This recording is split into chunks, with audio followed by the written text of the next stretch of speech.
Hello students, myself Dr. Maddineni Srinivas, your Dermatology faculty in Cerebellum Academy.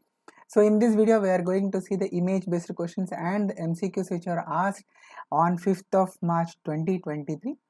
So if you feel anything has to be added, please put those additional points in the comment section below.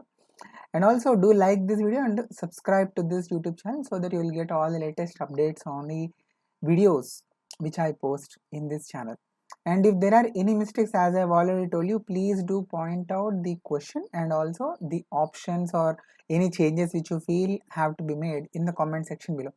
And please mind, this video is very important for INSCT 2023 and also FMG examination.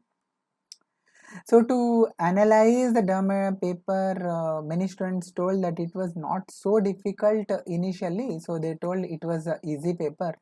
And if you completely watch this video, you'll understand that definitely they are not exact repeats from the previous year MCQs, but the topics are definitely repeated from the previous year. So this marks the importance of the PYQs. PYQs are the most important, and most importantly the topics of the previous year questions are the most important.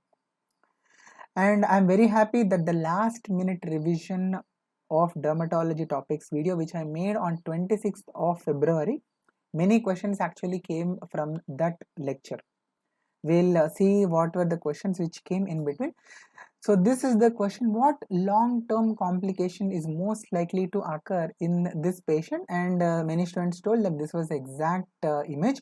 And if you see the image carefully, you are able to see that there is some hyperpigmented lesion which is present over the face, and it is covering the eyes. And you can see that along with the pigmentation, there is also growth of hair present in this lesion. So if you have identified and diagnosed this as congenital melanocytic nevus, then you will definitely know that malignant melanoma is an important complication associated with congenital melanocytic nevus. Please remember, congenital melanocytic nevus. Congenital melanocytic nevus is a benign condition. It is a benign condition, but there is a small probability that it can turn out to become malignant melanoma. Okay, this point you must remember. And this was even discussed in the last minute revision video in the Cerebellum Academy YouTube channel. As you can see, malignant melanoma, what are all the types, and in that you can see that this nevus is one important cause, or we can say etiological factor for malignant melanoma. And you must remember that malignant melanoma, I hope you all know this A, B, C, D, E features. These could be potential INSCT or FMG questions in the future. So you should always read the topics which are asked again and again in detail. So A, B, C, D, asymmetry of the lesions will be there. There will be border irregularities. There will be color differentiation in the lesion, and the diameter will be more than 6 millimeters. And there will be evolutionary changes in the lesion if it turns out to become malignant melanoma. This is ABCD features which are very important again.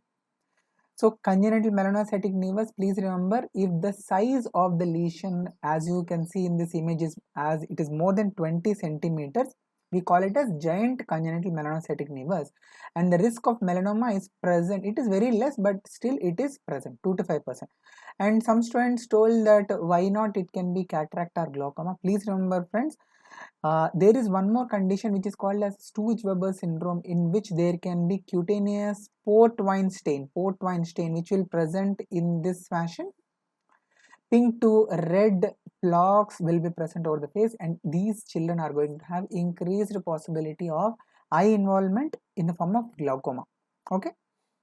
And this is a congenital melanocytic nevus. Another picture, as you can see, face is involved.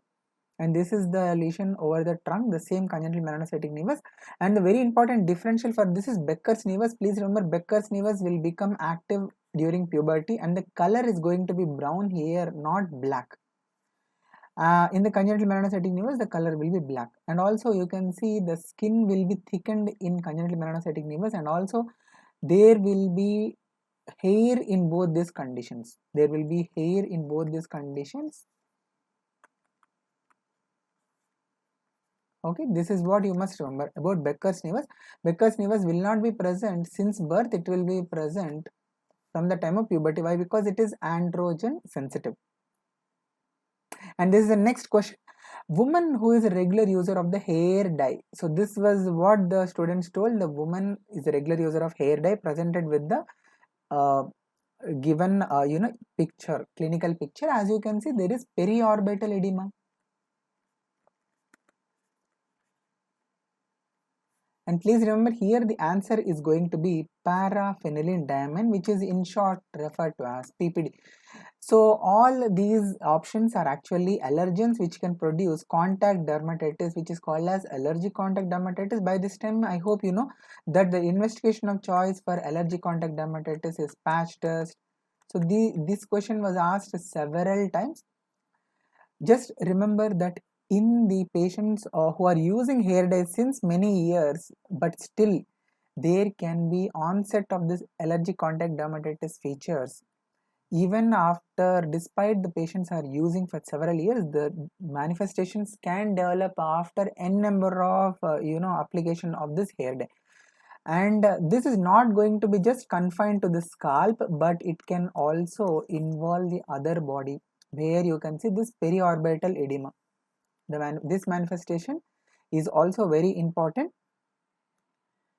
And also, if you remember, the allergic contact dermatitis, it will not happen at the first exposure. There is a requirement of repeated exposures. Okay, so in that way also you can remember ACD can develop even after the patient was prior using the same chemicals. There was contact with the same chemicals, but at that time there need not be any type of skin lesions. But after repeated exposures, after regular usage also, the patients can develop these kind of dermatitis changes, where there will be erythema, there will be oozing of the skin lesions, and there can be inflammatory changes. In this fashion, there can be vesicles, erythema, oozing, and associated swelling. So this is these are some of the examples. So the PPD or ammonia-free hair dyes are the new trend which are there in the market right now, which are free from PPD, which is paraphenyldiamine. And other allergens are in the metals, it is nickel, which you must remember, the buckles, the jewelry, they can have this nickel. And in the topical antibiotics, the neomycin is a very important allergen. And in the cement, there is potassium dichromate, which can act as an allergen. And in the bindi, there can be PTBP, which is para-tertiary butyl phenol, which can act as an allergen. These are all very, very important previous year questions. So please make a note of all this. And this is the next question. HIV patient with these mucosal lesions. And if you have written the NEET PG 2023, you'll know that there were many questions related to HIV, related to sexually transmitted disease, related to alcoholism, related to vitamin deficiencies. Somehow the examiner was fond of all these topics. So HIV patient with these mucosal lesions, the diagnosis is going to be Kaposi sarcoma. It is Kaposi sarcoma. And in fact, this was the exact image taken from NEJM, New England Journal of Medicine. And you can see Kaposi sarcoma of the oral cavity is the title of that journal. And you can see the Kaposi sarcoma is associated with human herpes virus 8 infection. And over the skin, there is going to be formation of purplish nodules and plaques, not only over the skin but also over the mucosa. Similar lesions can be seen. So as you can see in the given image, which was asked in the exam. So these are the details of this Kaposi sarcoma. So I'm not going into the details. So this is the next question. So students told that this question was actually asked twice in the exam. Some students told that there was mention of adult male HIV patient having umbilicated lesions over the body, or there was the image showing umbilicated lesions without any mention of the lymphadenopathy or lung involvement. If the question only told umbilicated lesions and HIV patient with multiple discrete lesions present over the body everywhere, then the diagnosis will be disseminated molluscum. But in this particular question, where hilar lymphadenopathy and the lung infiltration is mentioned specifically in a immunocompromised patient, then you and the lesions you are able to see, disseminated lesions are present over the skin. Then there are actually three possibilities for the skin lesions. If you only look at the skin lesions, there are three possibilities for HIV positive patient to have a disseminated type of lesions. What are those?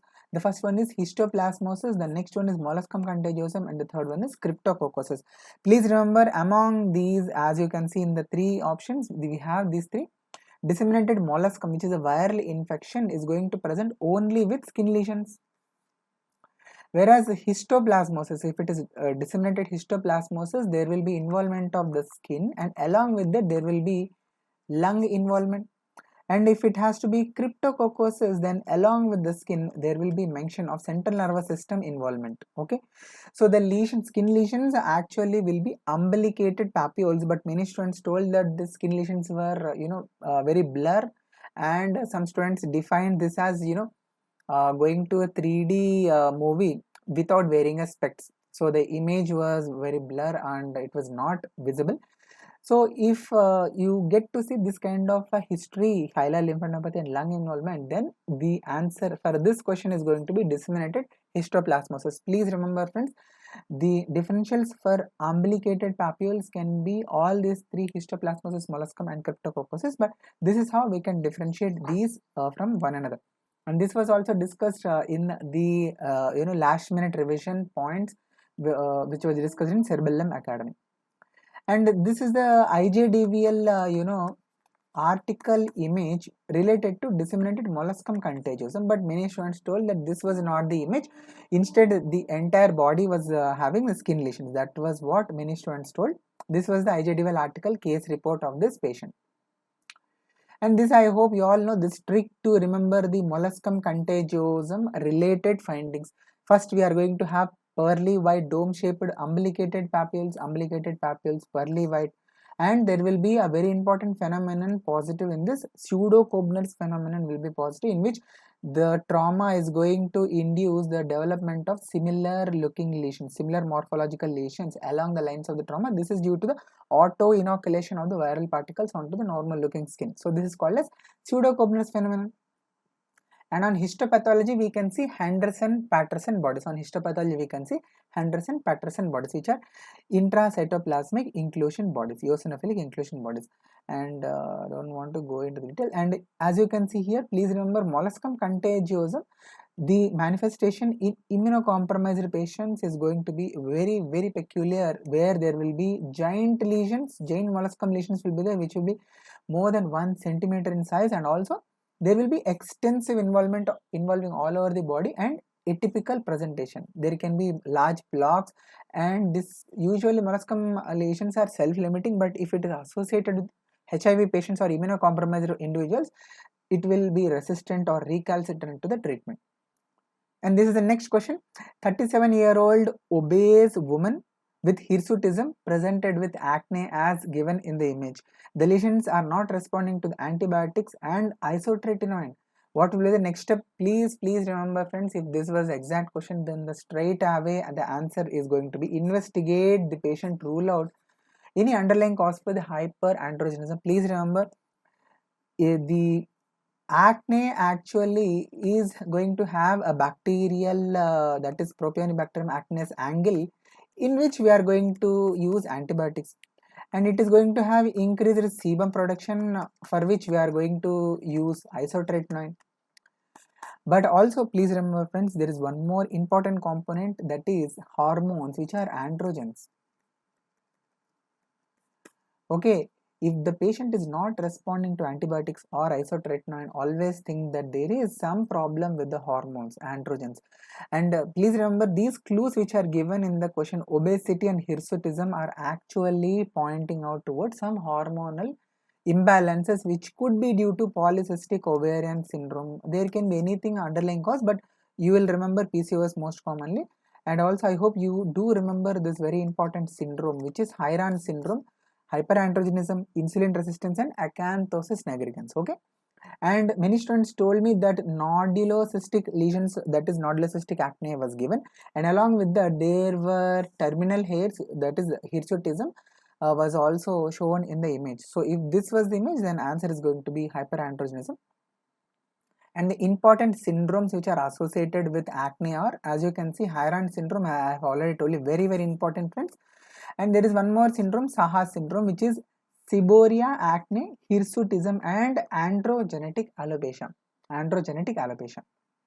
And this is an article from one of the journals where you can see we should suspect hormonal pathology whenever the women have some of these features, like for example therapy resistant acne, where isotretinoin therapy was also failed, or we can say history of hirsutism, androgenetic alopecia, hyperandrogenism, and also you can see obesity. Yes, weight gain, obesity. So all these are pointers for hormonal acne, and these I will leave it for you. So adult women with hyperandrogenism often require more than one course of treatment with isotretinoin in addition to hormones. And this is the next question. A worker who is in construction industry since 20 years handling vibrating tools and paints came with the complaints of white fingers. So this is very straightforward question. We can say the answer is vibrating machinery. This is called as vibration white finger. And here along with the cold there can be associated vibrations which can produce excessive vasoconstriction, because of which the skin will appear white, there will be white patch, and also reduction in the sensation. And these symptoms are going to cease on rewarming of the skin lesions. Okay, most likely in doctors you can remember that dental surgeons and also orthopedicians who often deal or use some kind of drilling machines with their hands can also develop this vibration white finger. And you can also remember this is a manifestation of Raynaud's phenomenon, also is given in some books. Okay, and this is the next question. From here on there will be only STD and STD. So many questions were asked from STD.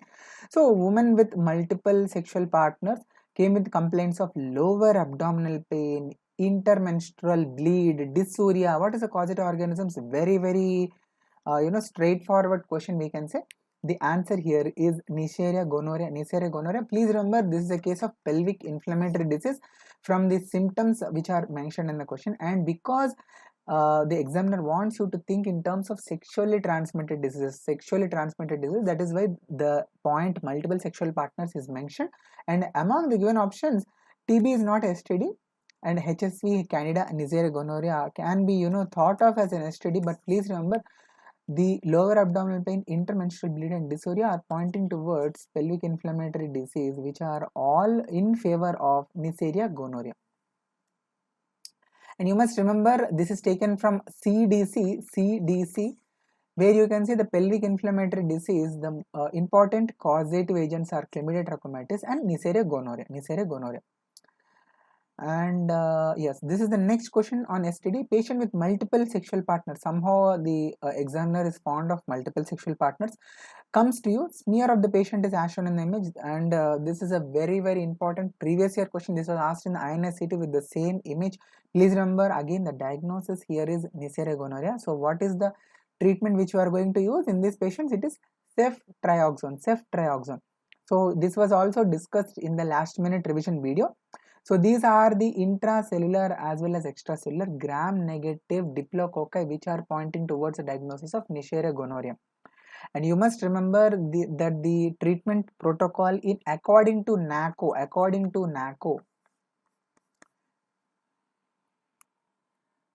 for targeting the gonococcus, Neisseria gonococcus, can be kit 1 or it can be kit 6.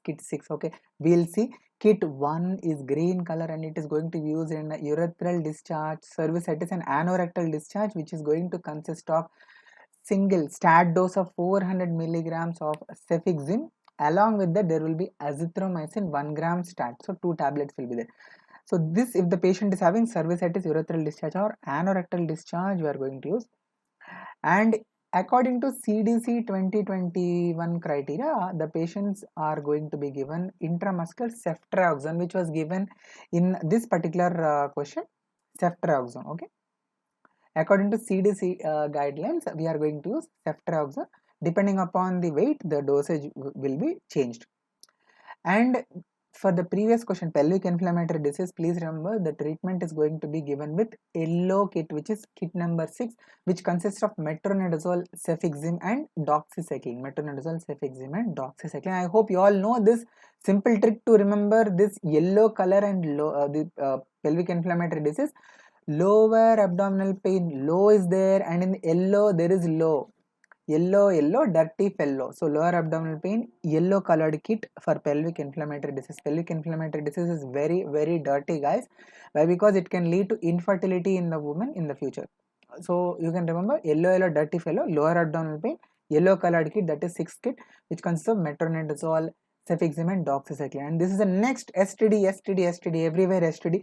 A woman with multiple sexual partners, again multiple sexual partners, came with painless genital ulcer associated painless lymphadenopathy. So this is straightforward, very easy question. If you have watched my video, you will easily know the answer is syphilis. Please remember, this is an important trick which I have discussed in this video also, which happened on 26th of February. Syphilis, painless ulcer and painless lymphadenopathy are seen in syphilis. Please remember, instead of syphilis, now you remember the name of the disease is syphilis. The ulcer or the genitalia and also the lymphadenopathy, inguinal lymphadenopathy, both are painless. Okay. Also, you can remember herpes, pissed off. The patients are going to be pissed off. Why? Because here again the ulcer and lymphadenopathy, instead of being painless, they are extremely painful, extremely painful. Okay.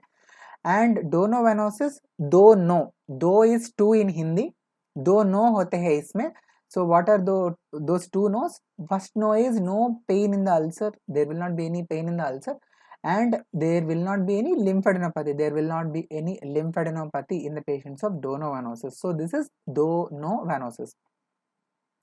And this approach to the genital ulcer disease was also explained in detail in the video. So again, I will try to briefly explain that. So whenever a patient comes, this could be important for FMG or INSAT. So whenever a patient comes with genital ulcer disease, we should see the characteristics of the ulcer and the characteristics of the inguinal lymph nodes. And just be with me, I will vanish for some time. So if the patient is having multiple painful genital ulcers,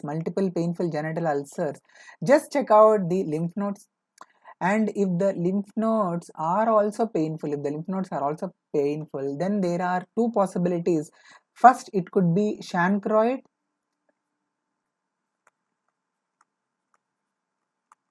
or it could be herpes, and please remember, friends, the genital ulcers, whenever you find multiple painful ulcers along with painful lymphadenopathy, along with bubo, that is a painful suppuration present in the lymph node, then the diagnosis is going to be chancroid. And if there is no bubo, that is, if there is no suppuration, then the diagnosis is going to be herpes genitalis. So now let us move on to the single painless ulcer. So I will again try to, abracadabra up here. So single painless ulcer, if it is present, just check out for the lymph node. If the lymph nodes are bilaterally enlarged and if they are painless, and now by this time syphilis will have painless ulcer and painless lymphadenopathy. So here it is syphilis. And if the patient is not having a genital, lymphadenopathy, inguinal lymphadenopathy is absent,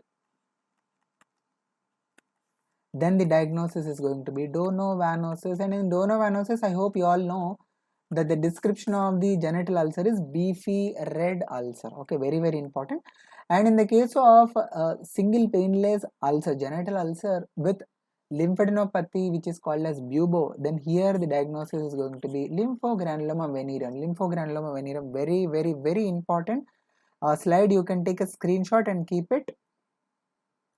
And now here, this is the next STD. Wife of a truck driver with multiple sexual partners. Again, multiple sexual partners. Oh my God, how many sexual partners? Came to the derma OPD with vaginal discharge and cervical erosion. Okay. So in the entire question, this is the only very important clue which points out towards the diagnosis here. That is, we can say the kit which we have to use. Please remember, if the patient presents with only cervical discharge, if the woman is only going to present with cervical discharge because she is a wife of a truck driver who is having high risk sexual characteristics with multiple sexual partners, so always you should think in terms of STD. Vaginal discharge, if it was there, kit number 2, that is kit number 2 for vaginal discharge, okay, V. Green color kit would have been the answer if only vaginal discharge was mentioned. But since cervical erosion is mentioned, now the dynamics are going to change. If cervical erosion is present, you should think in terms of cervicitis. I will show you the literature also taken from very standard sexual transmitted textbook. You should think in terms of cervicitis, and you all by this time know that for cervicitis, kit number 1, which is grey colored kit, is going to be used in the treatment. So the answer is going to be grey colored kit. So I will show you. So this was what it was discussed in the last minute revision video, and this is how the normal cervix looks like without any inflammation, without any erosions. But this is how the inflamed cervix is going to look like. And this I have already told you, kit number 1, if you see, cervicitis was one of the indications, urethral discharge and anorectal discharge. And there is a one very funny line which is mentioned in the STD textbook. I will show you. This is the King K. Holmes sexually transmitted disease textbook, where you can see the endocervicitis. Under this, the first line, it is urethritis in men represents tip of the iceberg of infections caused by chlamydia trachomatis and Neisseria gonorrhea. And after this, as you read, you will get to know that endocervical infection together with subclinical urethral infection, both sexes, represents the portion of the iceberg that often goes unrecognized. Okay, and here you can see this cool adage which is mentioned: the man who develops a discharge after sex with a woman could become that woman's best friend. You know why this was mentioned? Because women, most of the times, if they are having cervicitis, they will be asymptomatic, whereas men, if they have a urethral discharge, that is urethritis, men are going to be symptomatic. And if a couple in the couple, if the male is having the symptoms, then definitely we can identify that the female is also having the infection, and we can treat the females for the same. Okay, why is this important? Because very important and crucial to see this. If there is a infection with the chlamydia or Neisseria gonorrhea, then there can be a possibility of ascending spread to the uterus, and there can be development of endometritis and even salpingitis if it goes even further up. And there can be possibility of chorioamnionitis and the premature rupture of membrane. So this is all gynecology. I don't want to go into this, but I want to just show you one point. Whenever there is endocervicitis, that is infection with chlamydia or Neisseria gonorrhea, the terminology is actually very confusing, as it is mentioned even in the textbook of STD, confusing nomenclature, where you can see cervical erosion was mentioned as one of the terms which defines endocervicitis. So because cervical erosion was mentioned in the question, guys, this answer is definitely going to be grey colored kit, which we have to prescribe to the patients. Okay, so I hope this mnemonic you all know. With the help of our Sallubai, we can remember: grey girl wearing bracelet reading yellow book, grey girl wearing bracelet reading yellow book. So just remember, the grey colored kit is used for NACO STD kit 1. It is used for urethritis, cervicitis, and also anorectal discharge. Why? Because as you can see in the adage which it is showing, the couple can be male and female, but nowadays the trend is changed. Even male and male are becoming couple. So in that case, anorectal discharge can also happen. So grey colored kit can be used in these conditions. And kit 2, vaginal discharge syndrome, girl. This G stands for green color. Okay, the color is written here. And the third one is wearing. The W stands for white colored kit. And also next one, bracelet, B for blue. And these two are used for non-herpetic genital ulcer diseases. Okay, the next one is reading. So here R stands for red color, and this is used for herpetic genital ulcer diseases. And the next sixth kit I have already told you, yellow colored kit is used for lower abdominal pain, yellow dirty fellow, it is pelvic inflammatory disease. And the last one is black colored kit, which is used for treating bubo. So gray girl wearing bracelet reading yellow book. So this is the gray girl wearing bracelet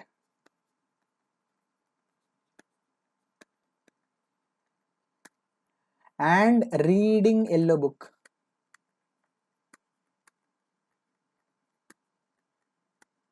Okay, I hope you can now remember. Yes, this one.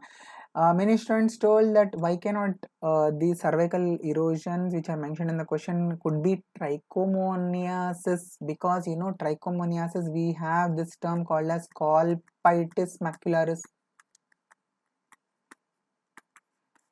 Then why can't it be the kit number 2, which is green colored kit? But please remember friends, trichomonas vaginalis colpitis macularis is actually the hemorrhages. They are hemorrhages. It will be mentioned as hemorrhages but not cervical erosion.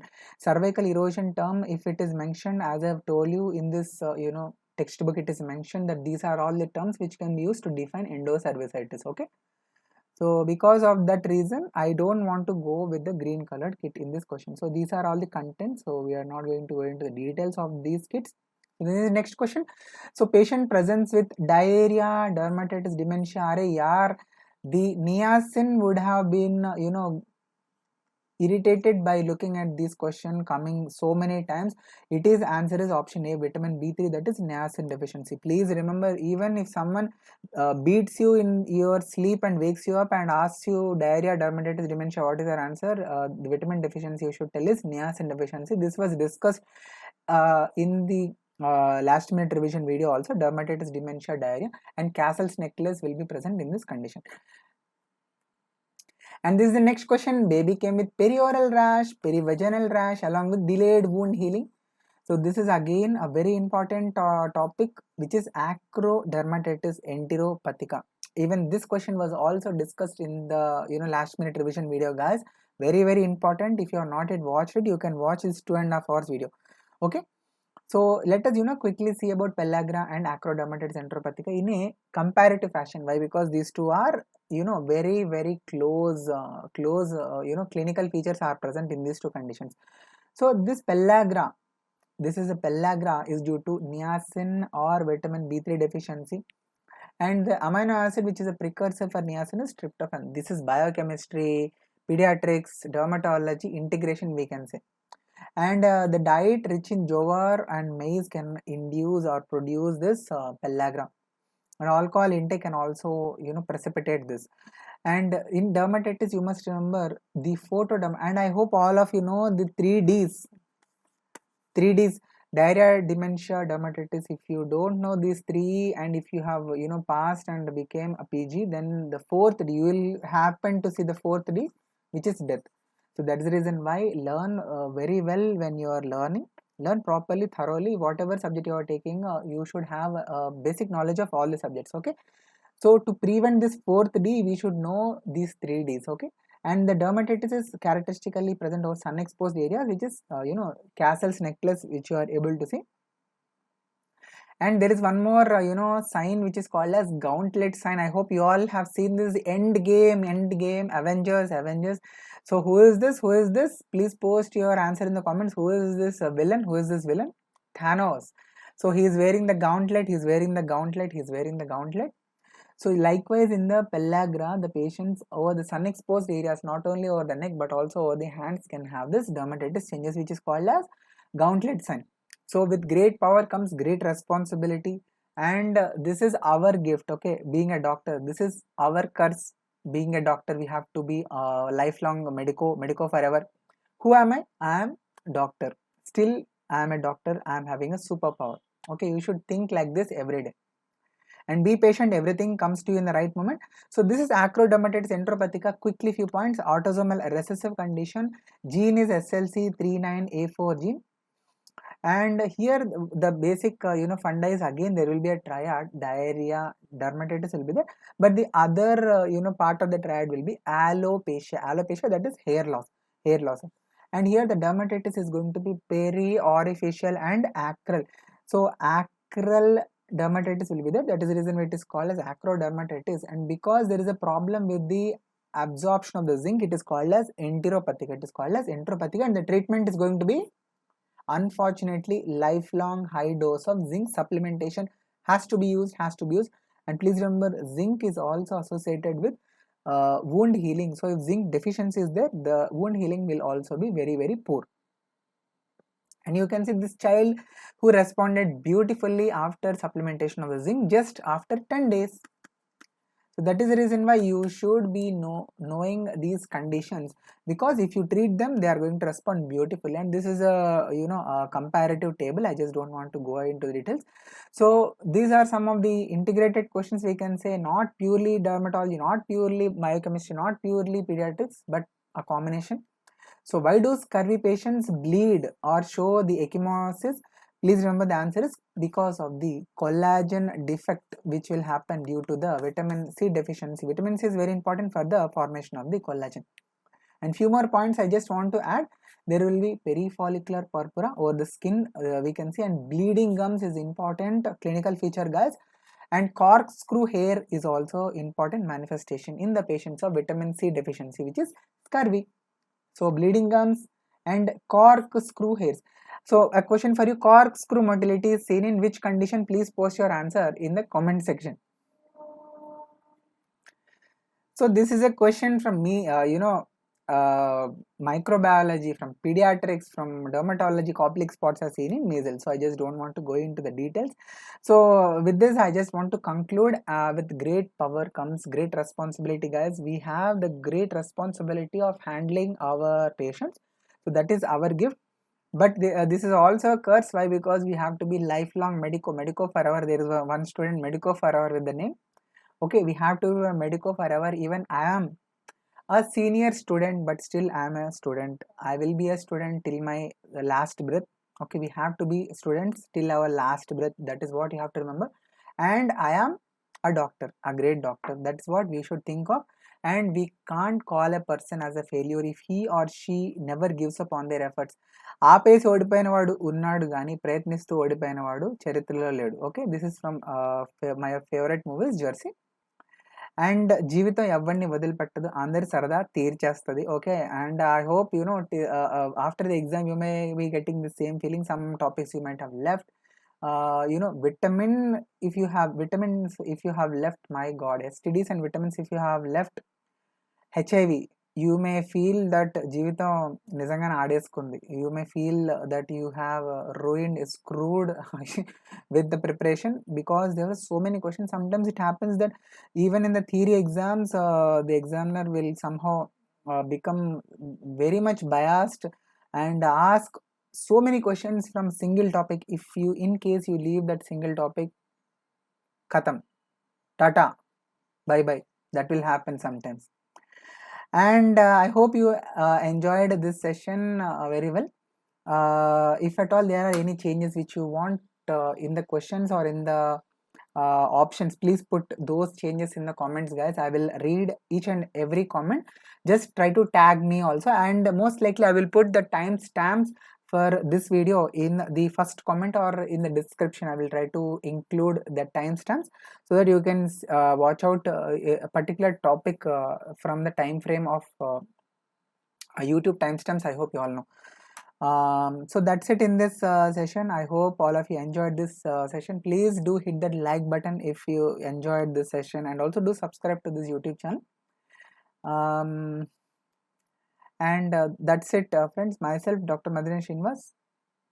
You can reach out to me in Telegram. My group's name is Crack Dharma with DRMSD, and also my YouTube channel is there, where I try to post small short YouTube video explanations for the questions which students feel are difficult. Okay, So if you have not yet watched this, I would suggest you to check out this 2.5 hours video before your FMG or INSET exam. This session was very fruitful. I am very happy that many questions came from this single lecture, okay, which is 2.5 hours. You can watch it at 2x or 1.5 or 2x, okay. Thank you so much. Happy learning dermatology. Sarvam Sri Krishnarpanam, Sarve Jana Sukhino Bhavantu.